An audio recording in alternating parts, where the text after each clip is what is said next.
The Brets had observed humanity for 60 years. They watched from the edges of their sensor arrays, from deep space monitoring platforms that drifted silently and dark just beyond human territory. They watched from the quiet of their war councils on Bret Prime, where general emperors spread holographic maps across long stone tables, pointing at small clusters of light and calling them targets. What they saw was a young race that had barely mastered space travel 400 years ago, consisting of 17 colonial worlds, one home planet. A military force that was decent by the standards of lesser civilizations, but laughable compared to the Bret Empire, which had been conquering worlds before humans had even discovered fire. The Council of Five Brets reached a conclusion that seemed obvious to everyone in the room. Humans were weak.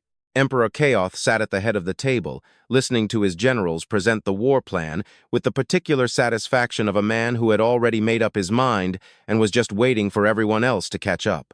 He was nearly 900 years old, a venerable age even for a Bret. A race that lived long remembered everything and held grudges for centuries. His skin was a deep, dark blue-gray, the color of deep water stone. His 4 copper-colored eyes moved slowly across the room as the general spoke, lingering on each face just long enough for that person to feel seen and assessed. He had participated in 14 wars. He had never lost one. General Oryx stood at the front of the room by the star map, presenting his report in the precise, clipped manner that had made him the best military mind in the Empire. Oryx was tall, even for a Bret, angular and slender with the stillness that comes from absolute self-control. He had spent his entire career studying the wars of every conflict in the Bret historical record, and every war documented by 37 other races absorbed by the Empire. He had read specifically about humans.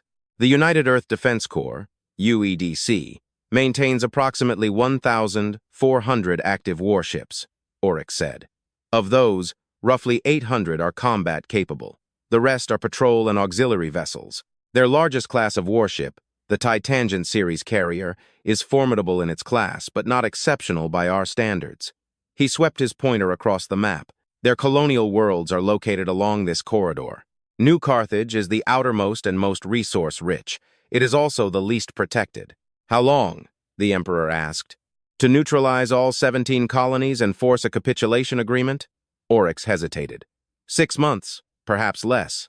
Kaoth looked at the map for a long time. He looked at the thin scatter of human worlds next to the vast, deep space of his own empire. He thought about the trade corridors the humans controlled, the mineral deposits, the strategic position. He thought about how much easier it would be to simply take these things than to negotiate for them. He said, "Begin." He was wrong about the 6 months. He was wrong about almost everything. The first attack occurred on a Tuesday morning. It hit New Carthage first, because New Carthage was the closest human world to Bret space and because it housed the second largest mining operation in the outer colonies.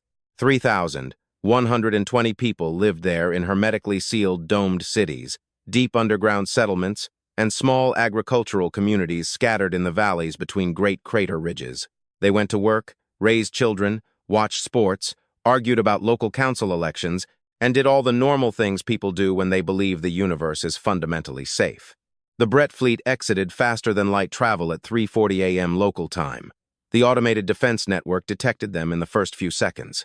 Warnings swept through all military channels. Station Commander Yuki Tanaka was at her post within 4 minutes, sitting at her console in the Orbital Defense Center, staring at sensor readouts that simply did not make sense to her, because in her entire career, she had never seen so many hostile contacts on one screen.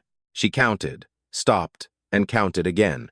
467 ships, her second officer said quietly, because someone had to say it aloud.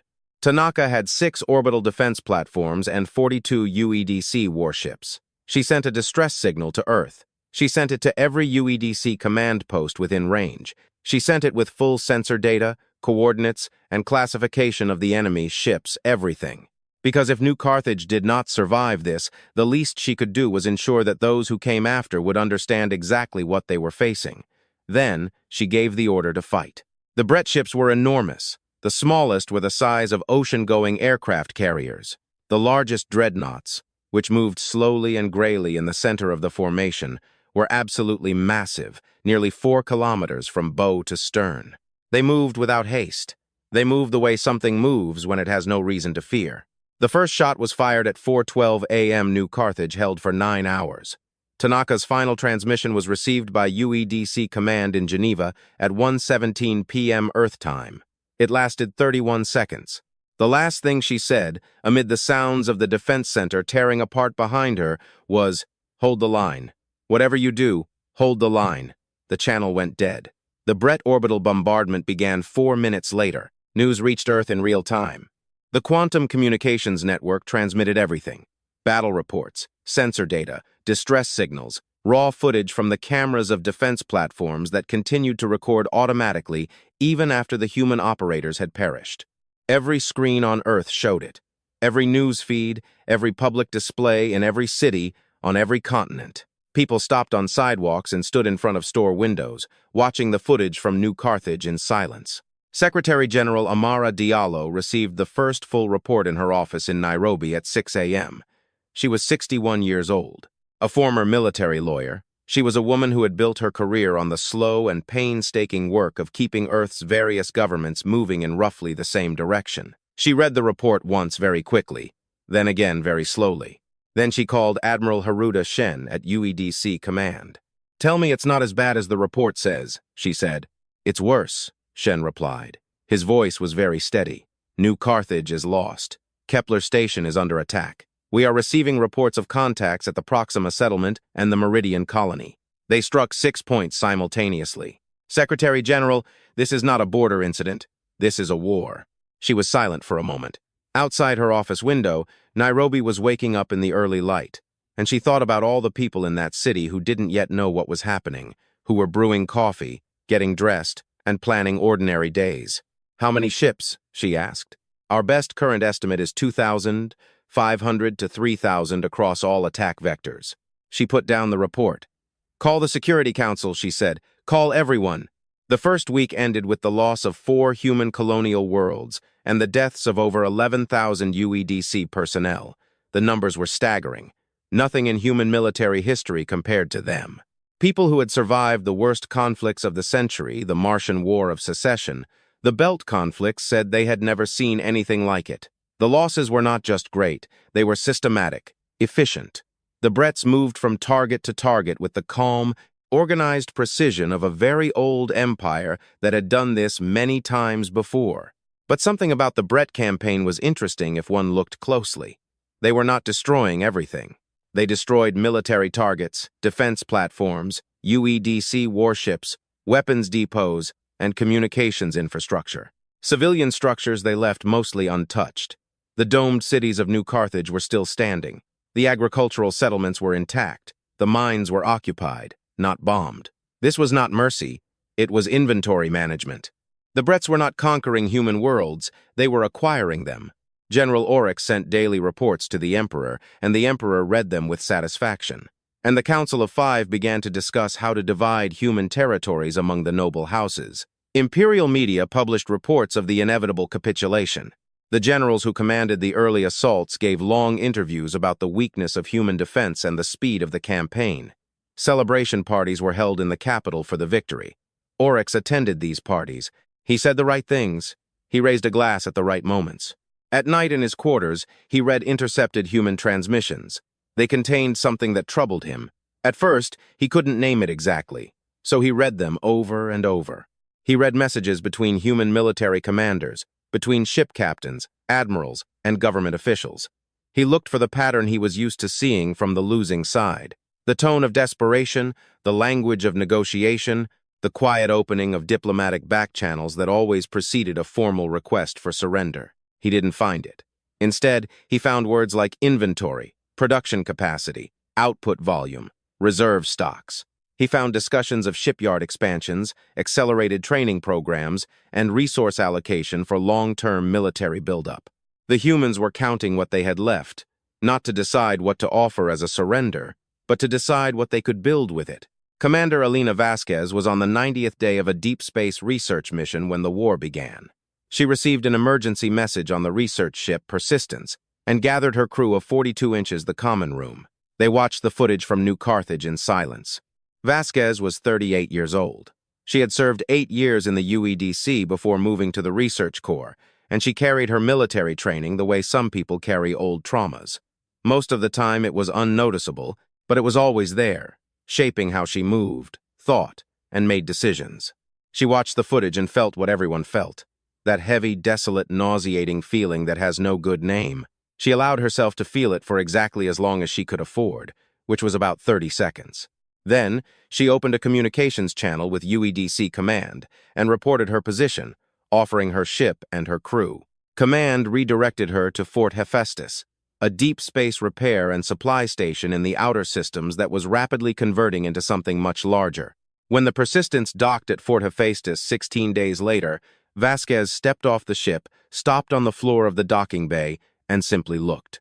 The place was packed in a way that made no sense to her, because she knew its usual capacity, and this was far beyond it. Ships of all classes, destroyers, frigates, carriers, converted mining vessels, and cargo transports with gun emplacements welded to their hulls by crews who clearly had more urgency than experience were docked or waiting in line to approach. The corridors were full of fast-moving and fast-talking people. A constant noise of construction came from all sides at once, the background roar of cutting tools, welding torches, and heavy machinery. A junior officer met her at the dock, handed her a data tablet, and said Admiral Shen wanted to see her. She read the briefing summary on the move. She read it slowly because she wanted to make sure she understood it correctly. Admiral Shen's office was a small room made even smaller by a map of tablets covering every surface. The Admiral himself looked like a man who had been working for weeks without sleep and on pure stubbornness, which he had been. He gestured unceremoniously to a chair across from his desk. "I read your service record," he said. "You work well with incomplete information in unfamiliar conditions." "I try," she said. "We're going to need that." He leaned forward, elbows on the desk. "I am going to tell you something that is not in the public reports and won't be for some time. The Brets think they have already won this war. Their emperor gave a speech to the Imperial Council last week, claiming that human military resistance is effectively broken. He said, according to intercepted data, that surrender will occur within 60 days. Vasquez said nothing. She waited.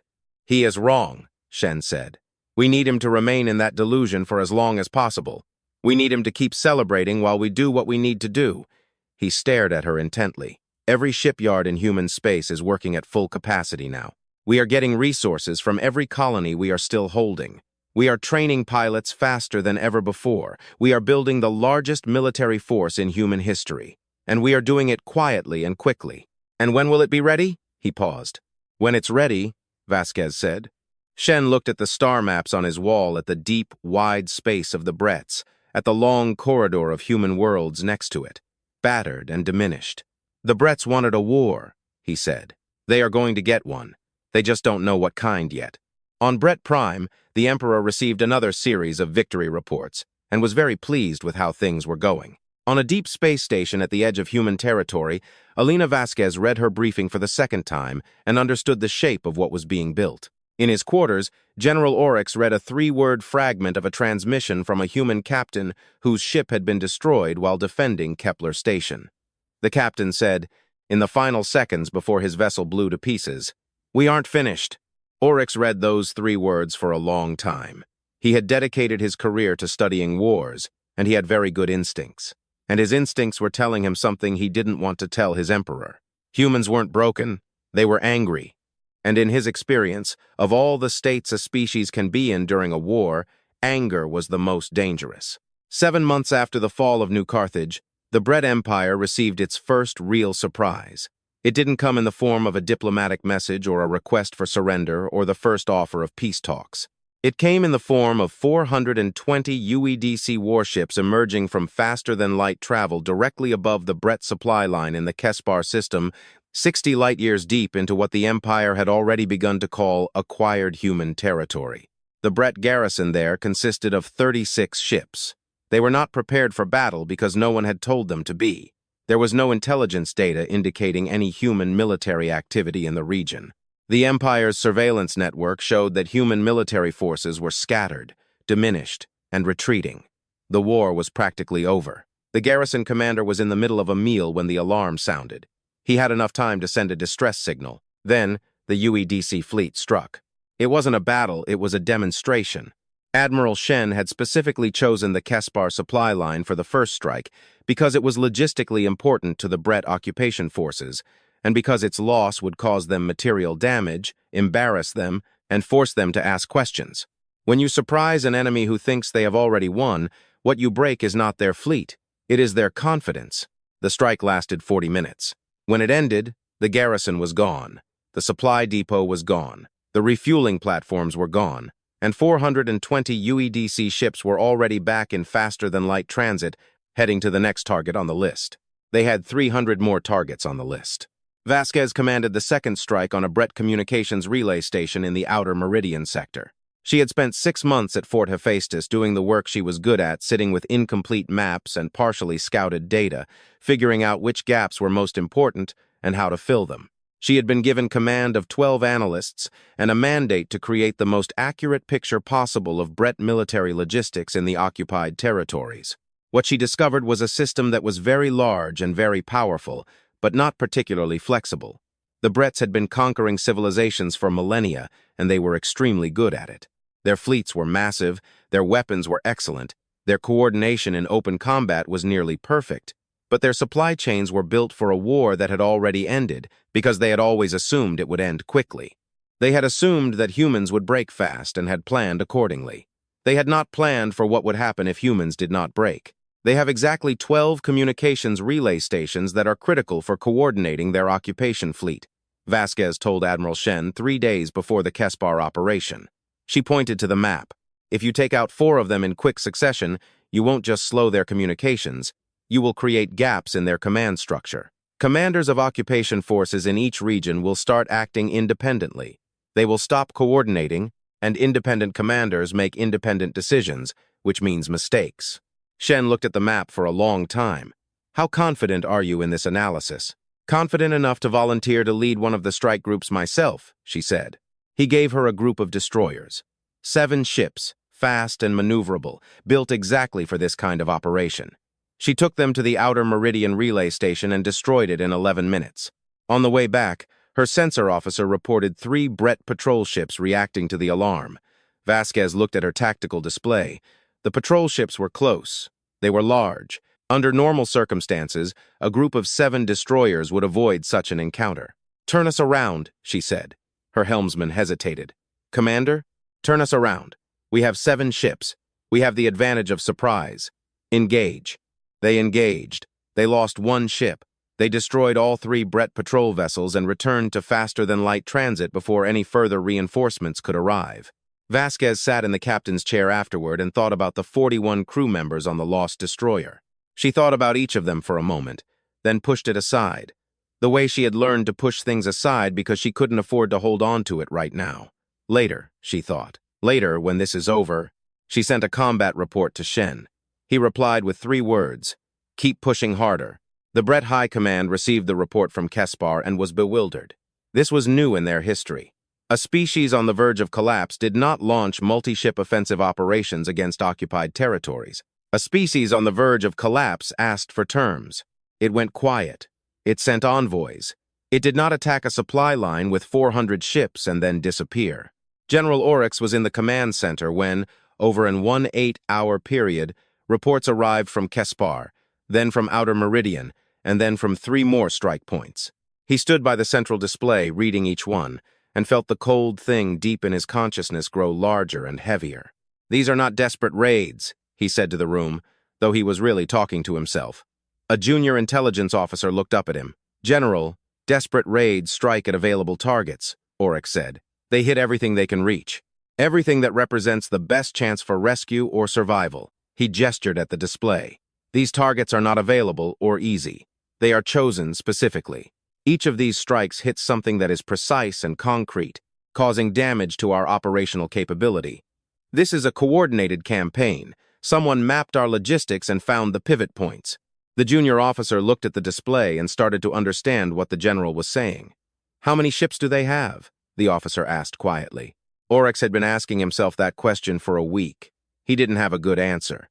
The intelligence picture he had was 3 months old. He had assumed, like everyone else, that the human army was retreating and weakening. He was starting to suspect that this assumption was dangerously flawed. "Find out," he said. Find out immediately. That night, he went to the Emperor's quarters and, standing before Chaos, said what he had been trying to say for months. "My Emperor," he said, "I believe we may have underestimated the scale of the human military recovery."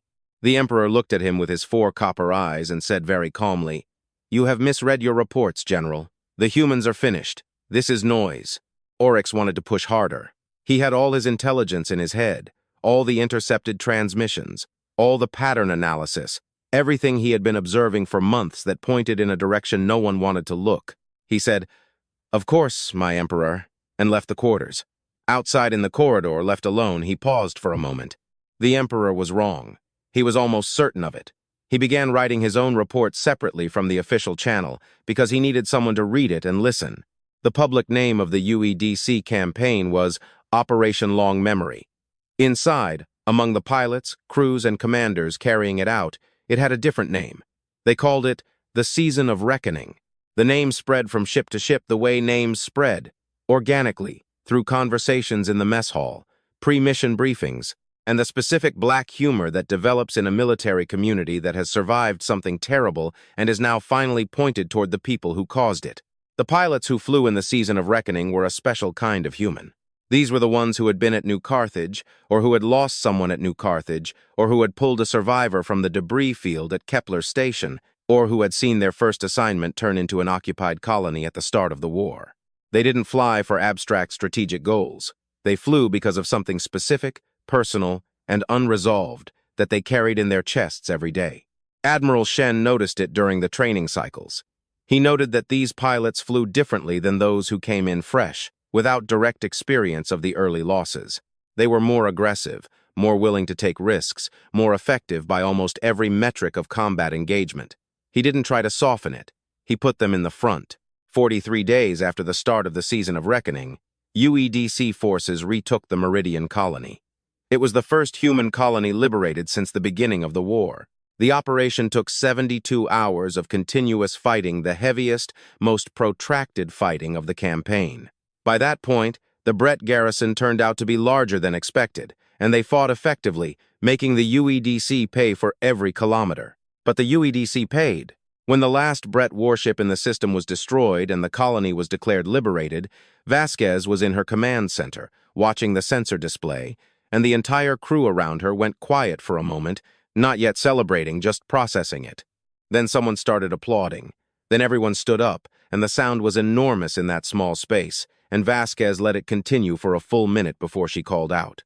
She opened a system-wide channel and called the colony. A voice answered, a civilian voice, rough and exhausted from a colony administrator who had been managing life under Bret occupation for 7 months. "You are UEDC?" the voice said. It had that particular quality of a person trying very hard not to sound like they were crying. "We are UEDC, Vasquez said.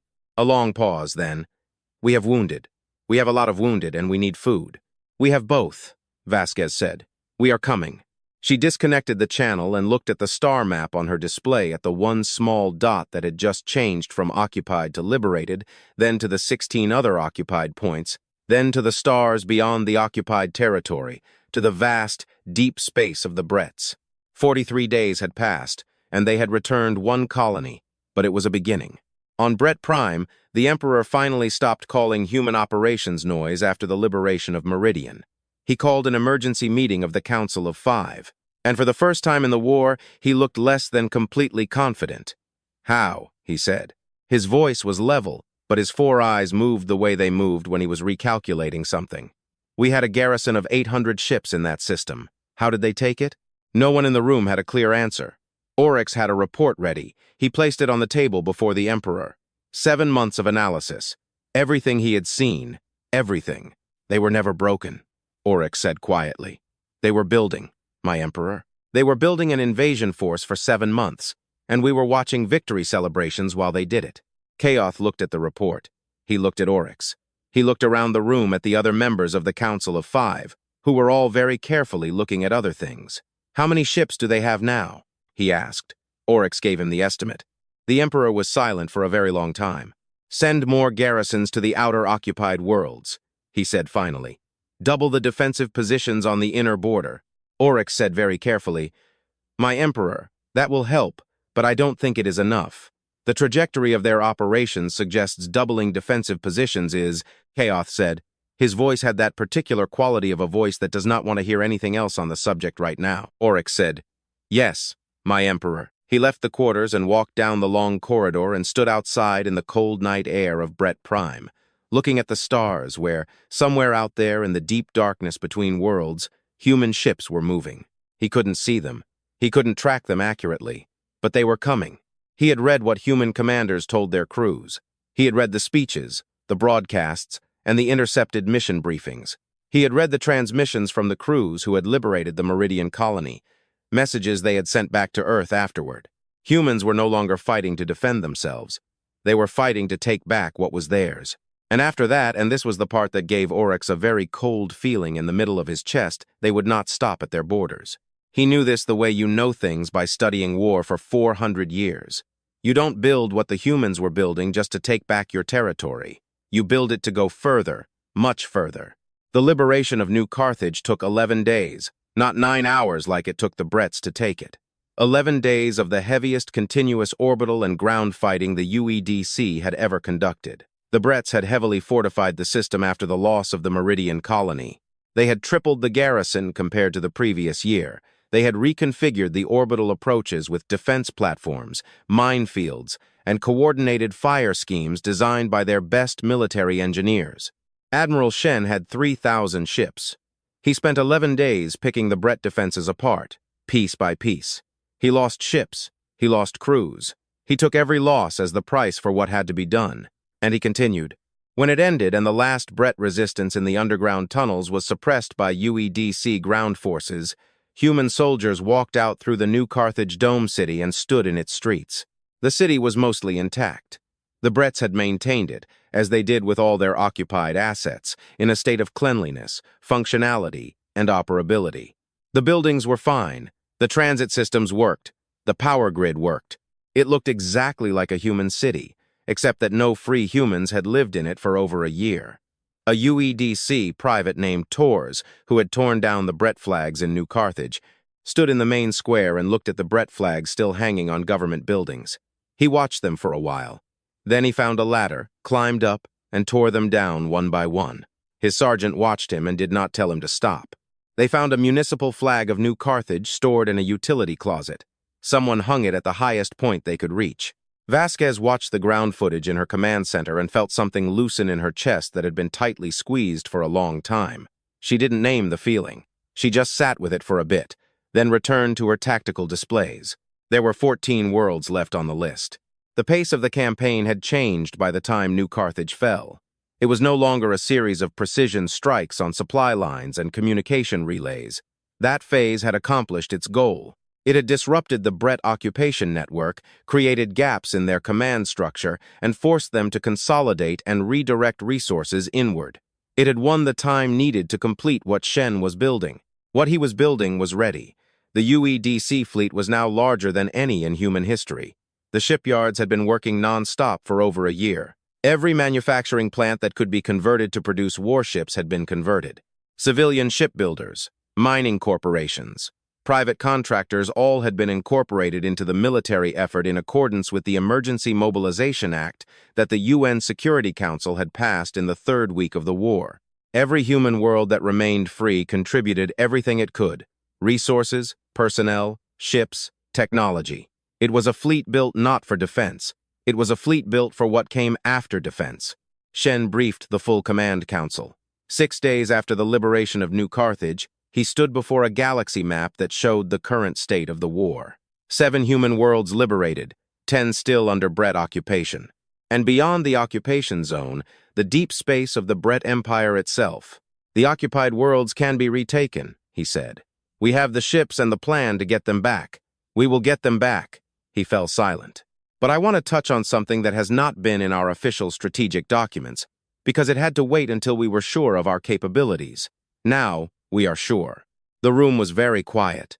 The Bret Empire attacked human territory without provocation, without warning, and without any diplomatic process. They killed over 200,000 of our people just in the first week. They occupied our worlds for over a year. They did this because they calculated that we were too weak to stop them. He looked around the room. They were wrong. And for that mistake, there must be a price that the Bret Empire will understand. A price that every other civilization in this galaxy will be able to look at and understand. He fell silent again. "We are not stopping at our border," he said. "We are going further." News that the UEDC intended to cross Bret space and carry the war to the Empire itself reached Emperor Kaoth through 3 different intelligence channels within a few hours of each other. His reaction, according to all eyewitnesses in the room that day, was the closest thing to a loss of composure in 300 years of his rule. He did not scream. He was not a man who screamed. He froze the way very powerful. Very old beings freeze when the world has just done something that contradicts their fundamental model of how it works. Then he said very quietly, "They can." Oryx, standing 6 feet away from him, said nothing, because he had been saying "they can" in various forms for over a year, and the Emperor hadn't listened. And saying it again now felt like the wrong approach. "They can cross Imperial territory," Kaoth said again. And this time, he looked at Oryx, because Oryx was the one whose job it was to tell him the truth. The Empire has 240 worlds. Their entire fleet has grown significantly. "My Emperor," Oryx said carefully. "How significantly?" Oryx told him. The Emperor was silent for a very long time. "Open a diplomatic channel," he said finally. "We will negotiate an agreement for the return of the colonies, for reparations if necessary, for a formal cessation of hostilities." Oryx said, "Yes, my Emperor." He sent the message. He sent it through all available diplomatic channels, through neutral third-party civilizations, through back channels, through every network he could access. He sent it formally with the full weight of the imperial seal. The reply came from Secretary-General Diallo through the UN diplomatic mission 4 hours later. It was brief. "The government of United Earth confirms receipt of the Bret Empire's message. We refuse to enter into negotiations at this time. We will communicate further terms when we are ready to do so." Kaoth read the reply 3 times. "When they are ready?" he said slowly. "Yes, my Emperor. They are dictating the terms of the Bret Empire's negotiations." Oryx said nothing, because yes, that was exactly what the humans were doing. The campaign to retake the remaining human worlds moved quickly and with enormous force. Shen learned from every engagement over the past year. He knew how the Bret garrison commanders thought, how they organized their defense, how they reacted to simultaneous multi-vector pressure. He knew their communication protocols well enough to mimic them, their replenishment times well enough to intercept them, their tactical preferences well enough to predict them. Vasquez managed the liberation of 4 colonies in 6 weeks. She led her team the way. She led everything in this war frugally, quickly, and with absolutely no willingness to accept a problem that had a solution.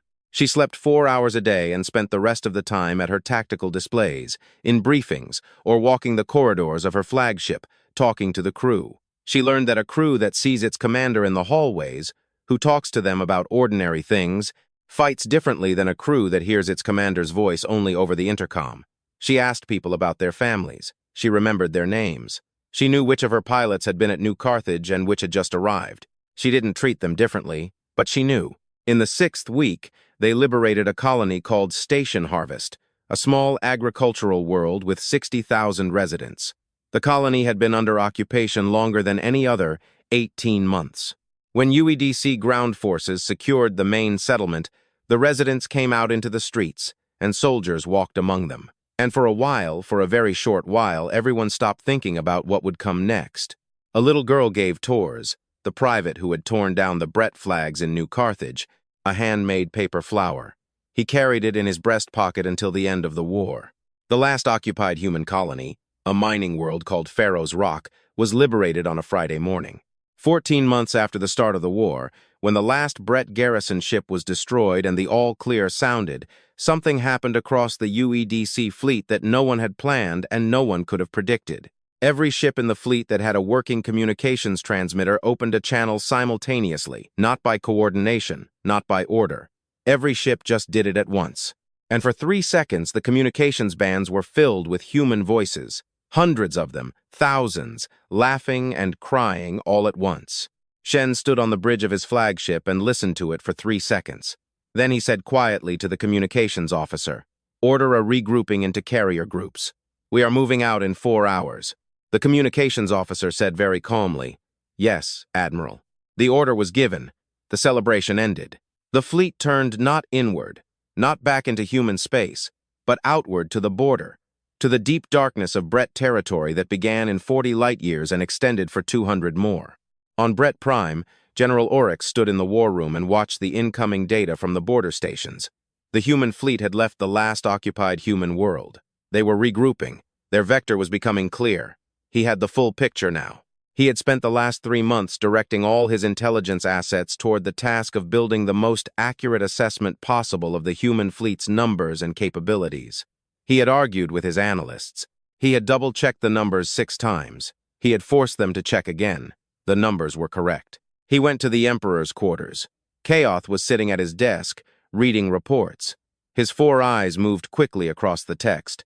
He looked up when Oryx entered. And in those eyes was something new, something that hadn't been there before this war. It wasn't quite fear. The Emperor didn't feel fear in the ordinary sense. It was something closer to the feeling of a person very good at mathematics, looking at an equation that wasn't behaving the way the math dictated. "They are coming," Oryx said.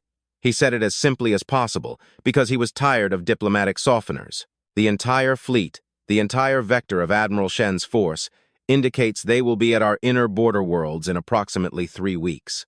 "Our defensive capability is insufficient," Oryx said. "My Emperor, I must say this clearly. We are not in a position to stop them. Not here. Not at the inner border. We depleted our garrison forces to reinforce the occupied worlds they have already retaken. We spent a year's supply of ammunition, fuel, and ship components on an occupation campaign that is now concluded. Our fleet is weakened and dispersed. And their fleet?" He paused, carefully choosing the next word. "Their fleet is angry." The silence in the room was very deep. "Then we will negotiate," Kaoth said. "We tried to negotiate. They refused. Then we will negotiate harder. We will offer more. We will offer reparations, territorial concessions, trade agreements." "My Emperor," Oryx said very quietly, "I don't think they want reparations." Kaoth looked at him. "What do they want?" Oryx had thought about this for a long time. He had read every human transmission, every speech, every broadcast. He had read the Secretary-General's statement and the Admiral's reports, as well as the messages soldiers sent home to their families. He had tried to understand as accurately as possible what motivated a species that fought like that returned like that turned a defeat into an invasion army of 7,000 ships. "I think," Oryx said carefully, "that they want to ensure this never happens again." The Emperor said nothing. "And I think," Oryx continued, "that the way they intend to guarantee that is to come here, to this world, and make it clear to us and to every other civilization watching this what happens when you start a war with humanity." There was a long, deep silence in the room. Outside the high windows of the Imperial quarters, Bret Prime stretched out under the night sky. Down below, the capital glistened. The gardens of the Imperial complex stretched into the darkness. Old and beautiful, maintained for centuries. Kaoth looked at all of it and said nothing. Oryx waited. "Prepare the defense of the main worlds," the Emperor finally said. "Recall all available ships to the inner systems. We will stop them at the border of our home territories." "Yes, my Emperor." Oryx left the quarters and walked down the long corridor alone. He didn't think they would stop them at the border. He didn't think the humans intended to stop. The UEDC fleet crossed the Bret border on Wednesday. There was no ceremony to mark the moment. No speeches broadcast to the fleet, no dramatic announcements. 1 second the ships were in human space. The next they were in Bret space. And the war moved to where it had never been before. Admiral Shen stood at the front window of his flagship's bridge and looked at the star field no different from the star field on the other side of the invisible line. Stars, darkness, and a distant patch of nebula. And for a moment, he said nothing. Then he said to someone undefined, "Navigation. Confirm our course to the Hetvor system." "Confirmed, Admiral." "Estimated transit time to Hetvor, 41 hours. Maintain formation." Hetvor was the first major Bret system inside the border. Its population was around 600 million, spread across 2 inhabited worlds and a large orbital station complex. It also housed a significant military shipyard, one of the largest in the Empire outside the main systems. That shipyard was the reason it was first on the list. Shen gave orders that were very specific regarding Hetvor and very specific regarding everything that followed. Military infrastructure was to be destroyed or captured. Military personnel were to be engaged. Civilian infrastructure was to be left alone. Casualties among the civilian population were to be avoided wherever tactically possible. He spent a lot of time on these orders. He argued with himself about them. He argued with two of his admirals who, not unreasonably, believed the Brets deserved to have their cities bombed, just as they had bombed human worlds. Shen listened to these arguments and said very calmly, "We will not do that not because the Brets don't deserve it, but because we are not going to become what attacked us that first Tuesday morning." One of the admirals said, "With respect, sir, that kind of restraint will cost us dearly." Shen replied, "Yes, it will. We are paying anyway. The order stands." The battle for Hetfor lasted 19 hours. The Bret garrison defending the system was significant. The Emperor had recalled forces from all border territories, just as Oryx had recommended. They fought well. The shipyard's defense was particularly fierce because the crews defending it knew what its loss would mean. Vasquez commanded the secondary assault group tasked with suppressing the orbital defense network, while Shen's carrier groups fought the main Bret fleet. She had been doing this for over a year. The rhythm of it was familiar, as complex things become familiar after enough repetitions. Not comfortable, never comfortable, but known. She knew how to read her tactical display during combat. She knew which signals meant an escalating threat and which were noise. She knew when to push and when to hold. The Brets in Hetfor were good. She respected that without any ambiguity. Now they were fighting for their own territory, on their own ground, with that particular intensity that arises when defending something that truly belongs to you. It didn't change the result. When the last Bret warship in the system was disabled or destroyed, Shen simultaneously sent two things: a rescue and repair team to evaluate the shipyard for capture rather than demolition, and a message via neutral diplomatic channels to Bret Prime. The message read, "UEDC forces have engaged and neutralized the military garrison at Hetfor. Civilian population and infrastructure are undamaged. This remains our policy. We ask the Emperor to open a direct channel." The reply from Bret Prime came 6 hours later. It was from General Oryx, not the Emperor, which was significant in itself. "Admiral Shen, the Emperor is prepared to offer the following terms: a full withdrawal of UEDC forces from all Bret systems, a formal return of all occupied human worlds with documented reparations, a permanent demilitarized zone along the shared border, and an agreement on the normalization of trade. The Empire acknowledges full responsibility for starting the hostilities." Shen read the message. He read it again. He showed it to Vasquez, who read it in silence. "They are serious," Vasquez said. "I know they are serious," Shen said. "These are good terms," she said. "From a practical standpoint, we have already retaken our worlds. Reparations would restore everything we lost. The buffer zone protects the border." "Yes," Shen said. "You aren't going to accept them." He paused for a moment. He looked at the star map, at the deep Bret space before them. "I need to make a call," he said. The call was to Secretary-General Diallo. She was in Geneva when it came through, and she had already read the Bret message because copies had been distributed to the Security Council simultaneously. The council chamber was full of people who had very different opinions on what to do. Shen laid out the situation simply. The Bret offer was real. The terms were substantial. From a purely material standpoint, accepting made logical sense. Diallo listened without interrupting. When he finished, she said, "What does your instinct say, Admiral?" Shen thought about New Carthage, about the final transmission of Commander Tanaka, about the 11,000 people in the first week and the 200,000 lost throughout the initial phase of the war. He thought about the colonies that had been under Bret occupation for over a year, with their people living under foreign rule, foreign law, and foreign flags. He thought about the little girl on Station Harvest who had given Tors a paper flower. He thought about what it meant in a galaxy full of civilizations to accept a negotiated settlement. What lesson did that teach? What would the next civilization of 470 combat ships think when it looked at that lesson? "My instinct," he said, "says the terms are fair, but insufficient." Diallo was silent for a moment. "Explain insufficient," she said. "Fair means we get everything back on paper," Shen said. "Insufficient means that in 50 years, when the Empire recovers and heals, nothing will stop them from deciding we are weak again, nothing except a treaty, and a treaty is a piece of paper." He fell silent. "I want to give them something better than a treaty. I want to give them a memory." Another silence. "What kind of memory?" Diallo asked. "One that lasts," he said. "One that no one will forget.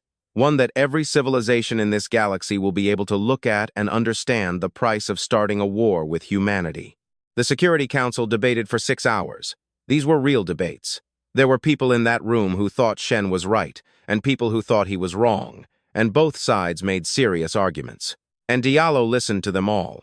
At the end of the 6 hours, she said, continue the campaign, but as soon as they offer an unconditional surrender, we stop and we will negotiate. No civilian infrastructure, no mass casualties. We will enter, reach the capital, and create a memory. Understood, Shen said. Understood. The UEDC fleet moved through Bret space like something that could not be stopped. Not because nothing stood against it. Bret ships met them in every major system on the way to the main worlds. There were real battles, heavy, costly collisions where UEDC ships were destroyed and crews perished. Shen sat in his command chair, updated the loss data, and kept moving, but the direction never changed. The Bret strategy became clearer to Vasquez as the weeks passed. They were no longer trying to win, they were trying to slow them down. They were pulling all available ships into defensive concentrations in major systems, buying time, hoping that this time would lead to, what? A diplomatic breakthrough? A political development on Earth? Some change in the strategic picture that would give them an out that didn't involve a UEDC fleet in orbit of Bret Prime? Nothing changed. The fleet moved through the Kespar corridor, past the sites of the early season of Reckoning strikes. They passed through the Ore system, where the largest deep space engagement of the campaign had occurred, lasting more than 4 days of continuous fighting. They passed through buffer systems, fortress systems, systems whose names Vasquez had seen on tactical maps for months and now saw as navigation points from the viewport.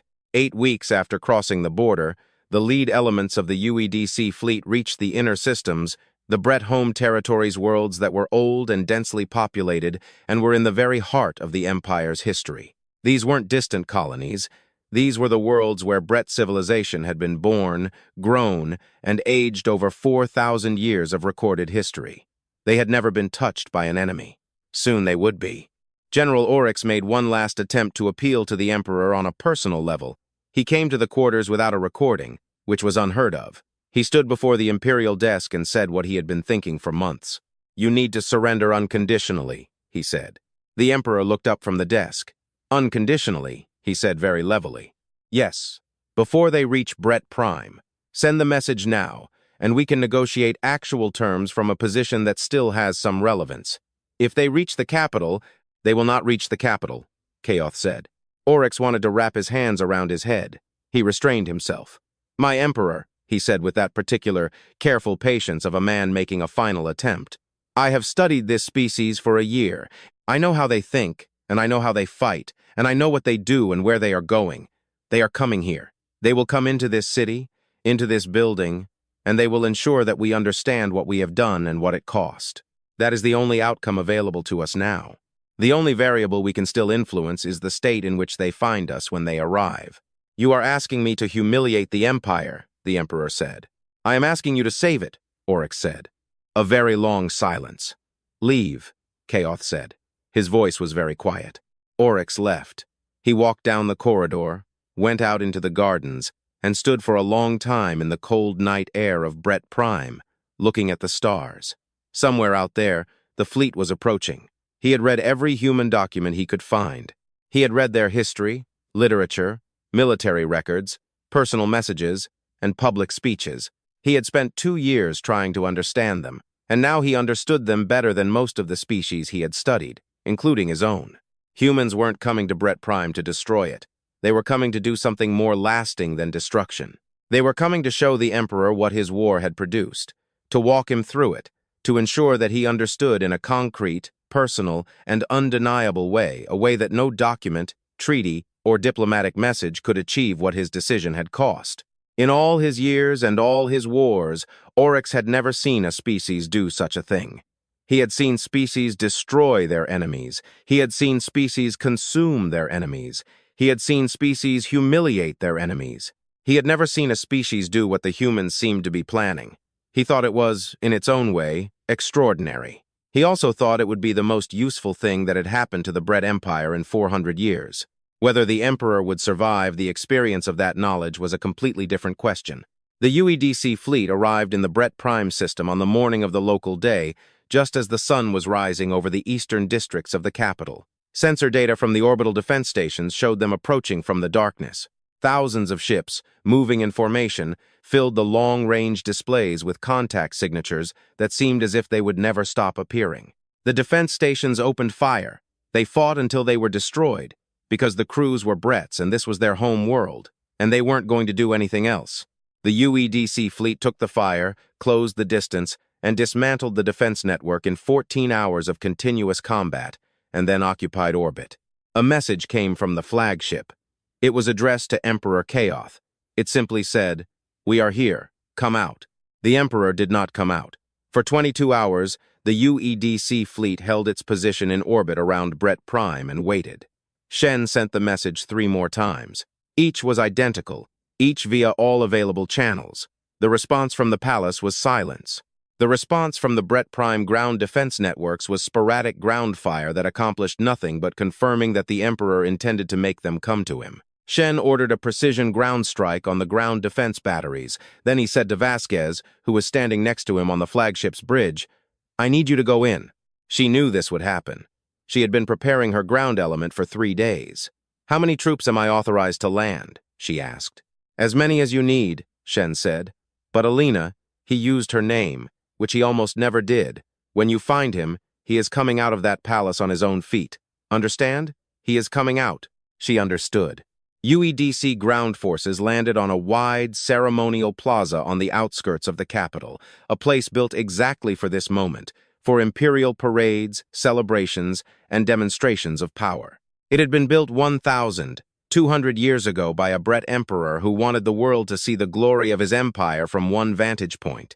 The plaza could hold 250,000 people. It had never held an enemy army. Bret ground defenses fought street by street through the outer districts of the capital. It was heavy, costly fighting tighter than space combat. Closer, dirtier, slower. The Bret soldiers defending their capital fought for their home in the most literal sense, and they gave every meter for its full price. Vasquez managed the ground operation from a mobile command post that moved with the advance close enough to the front to receive real information, but not so close as to be useless to anyone. During her years of military service, she had learned that there was a special quality to urban combat. It was different from space combat in every way except one. Decisions mattered just as much and had to be made just as quickly, with even less information. She made those decisions, lived with every one of them, and kept moving forward. The outer districts fell in 2 days. The inner districts, closer to the Imperial complex, took another 3. On the 5th day after the landing, UEDC advance forces reached the outer wall of the Imperial Palace complex. The Palace Guard was still active, still fighting. They were the Emperor's personal guard, 800 soldiers with excellent equipment, and that particular motivation that comes from an oath to a specific person, not an abstract idea. They held the outer wall for most of the day. When it fell, Vasquez walked through the gates with 100 soldiers and entered the grounds of the Imperial complex. The gardens were exactly as beautiful as in the documentation. Old trees, shaped for centuries, stood in neat rows. Stone paths meandered through the well-tended greenery. Fountains that had run for 1,000 years were still running. The palace itself, massive, built from the dark blue stone of the northern mountain ranges of Bret Prime, towered against the morning sky, producing a truly impressive sight. She gave the order that nothing in the gardens be damaged. Her soldiers looked at her and asked no questions. They found the Emperor in the throne room. Chaos had not fled. Vasquez was not entirely sure he would remain. All rational calculations suggested he should have evacuated weeks ago, and the Brets certainly had the capability to move him off-planet. He chose to stay. She didn't fully understand this choice until she entered the throne room and saw him. He was sitting on his throne, which was a massive construction of carved stone and dark metal, occupied by every Bret Emperor for the last 800 years. He was in full imperial regalia. His 4 copper eyes were level and absolutely motionless. On either side of him stood at attention the last of his palace guards. He looked like a man who had made a decision about how this moment would go and intended to stick to it. Vasquez stopped at the far end of the throne room. She looked at him for a moment. He was old, the most powerful being in an empire of 240 worlds. And he was old, and he had made a catastrophic mistake. And he was sitting on his throne because sitting on his throne was the only dignity he had left. She went to him not running, not hurrying. She walked at a normal pace down the length of the throne room and stopped 10 feet away from him. Emperor Chaos, she said. I am Commander Alina Vasquez of the United Earth Defense Corps. By the authority of the government of United Earth and by order of Secretary-General Amara Diallo, you are placed under the jurisdiction of the UEDC and the UN Security Council pending formal proceedings. She paused. You will come with me now, she said. You will come with me, and you will walk on your own feet. He looked at her for a long time.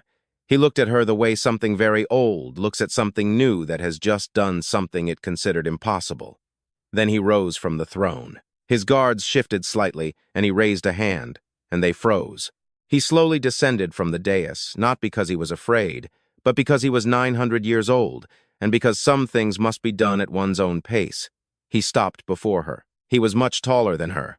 He looked at her with his 4 copper eyes, and she looked at him, and for a moment, neither of them said anything. Then she turned and walked toward the door, and he followed her. Secretary-General Diallo was very specific about what would happen next. She had been specific about it for weeks, arguing for it in the Security Council against people who wanted a formal tribunal on Earth and people who wanted an immediate and final settlement. She fought for it with language that, by her own admission, was unusually passionate for a person known for her measured diplomatic process. She won the argument. What followed was this. The Emperor of the Bret Empire was to be escorted by the UEDC to every human world his forces had attacked and occupied. He was to see each one not from orbit but on the ground, personally. He was to see New Carthage, where the first attack occurred and 3,000 people lived in terror for 14 months. He had to see Kepler Station, where the defense fell in hours. He had to see Station Harvest, where people had lived under occupation long enough to forget what ordinary life was like. He had to see every damaged settlement, every restored memorial, every scar the war had left on the worlds his empire had touched. He had to see what he had done, not read about it, not receive a report about it, but see it. The journey took 40 days. Vasquez accompanied the emperor on every stop. She had been given the assignment by Shen, who simply said to her, "You know these worlds. You know what happened on each one. Ensure that he understands what he is seeing." She accepted the assignment without comment. The first stop was New Carthage. They landed in the main plaza of the Dome City, and Vasquez led him through it. She told him what the city had been like before. She gave him the numbers, hours of the fall, casualties, conditions of occupation. She introduced him to the colony administrator, a woman named Choi who had managed the population during the 14 months of Bret rule and who looked at him with that particular expression of a person who has many things to say but prefers silence. Chaos looked at the city. He looked at the repaired buildings, the new memorial in the main square, the people going about their business with that particular quality of people who are reclaiming something taken from them. He said nothing. At Kepler Station, they walked along a restored orbital platform. The original structure had been mostly destroyed in the attack, and reconstruction had been underway for more than a year. Vasquez showed him the part that was still under repair, where one could see new metal welded to old. Lines of repair, precisely repeating the shapes of the damage. She showed him the memorial wall. 612 names, each a person who was alive before the war started. Chaos stood before the memorial wall. At Station Harvest, something happened that wasn't in anyone's plan. They were walking through the restored main settlement when a group of children came out of the school building after the regular day release and stumbled right into the path of the small procession. The children stopped abruptly and stared at the huge gray-blue alien in imperial robes walking down their street, accompanied by UEDC soldiers.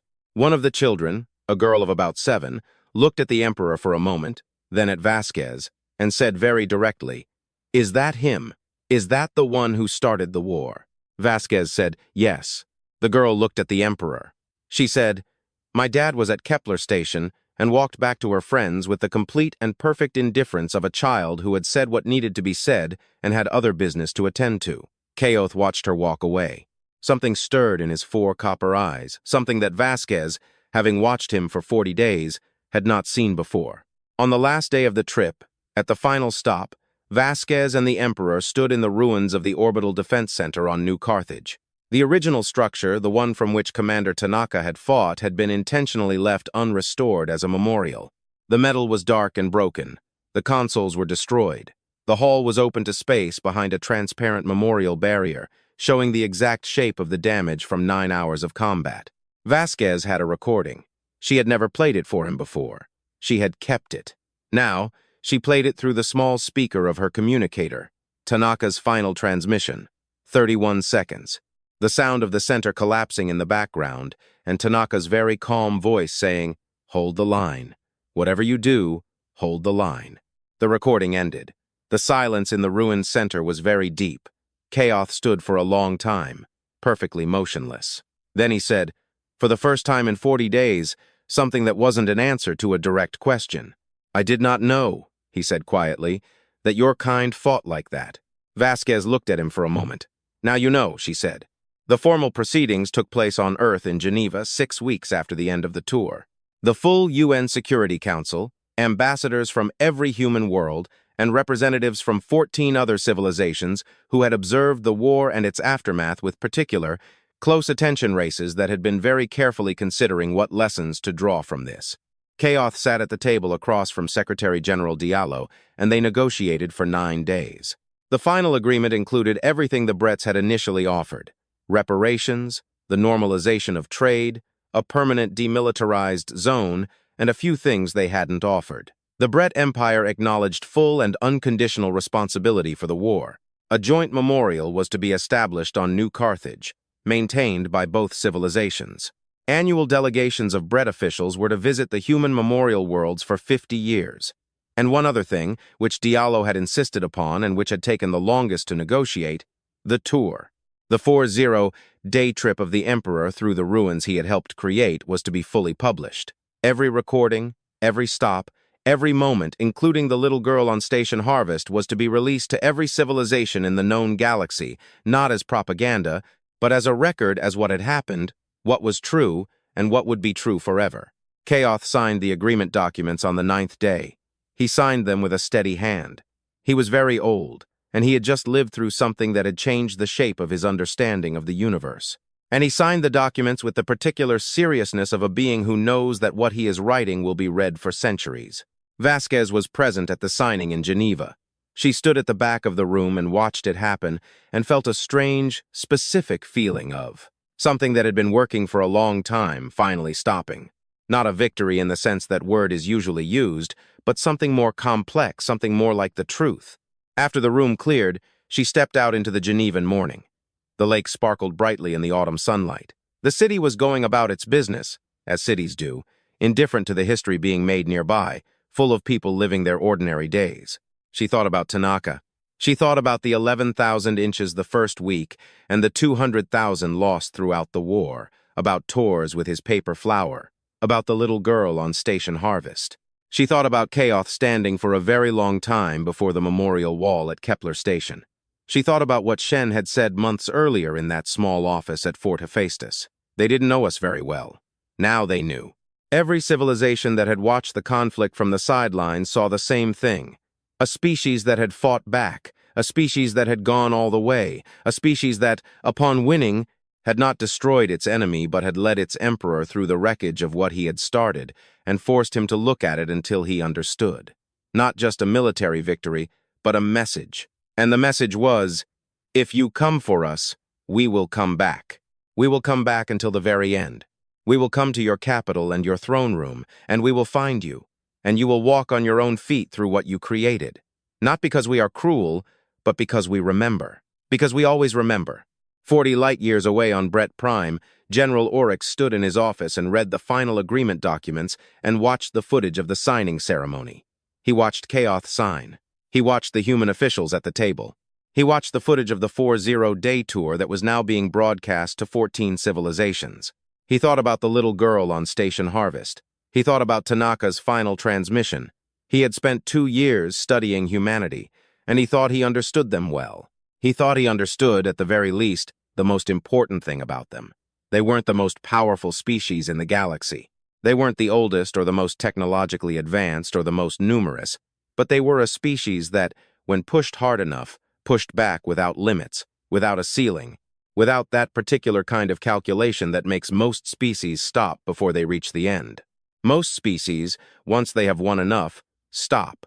When the cost of continuing exceeds the clear military necessity, they stop. Humans didn't stop until the job was done, until the last occupied world was free, until the Emperor stood in the ruins he had ordered, created, until the message was sent not only to the Brets but to everyone watching. Oryx sat at his desk and began writing the report he would eventually present to the Imperial Council. He would recommend a permanent policy of non-aggression toward humanity. He would recommend a sincere study of human history not for military intelligence, but for understanding. He would recommend that the Bret Empire, for the first time in its 4,000-year history, treat another species as an equal. He would recommend this because he had watched how humanity fought the war and then ended it without cruelty, without mass destruction, without that absolute kind of victory that would have been easy and available, and that would have made a lesson to others. He would recommend this because the most impressive thing the humans had done, in his opinion, was not the fleet they had built or the battles they had won. It was the 40 days. It was the choice to take an enemy emperor by the hand and lead him through the damage and say, "Look what you did," instead of, "You are finished." That choice sent a message that no military victory could have sent alone. It said that humans were to be respected, not feared. Respect, which by Oryx's long experience, was the only foundation for a peace that actually lasts. He wrote the report. Outside on Bret Prime, the sun was rising. Somewhere far beyond the border, on worlds that had been restored, liberated, and returned to the people to whom they belonged, other suns were rising too. The war had ended. What came after?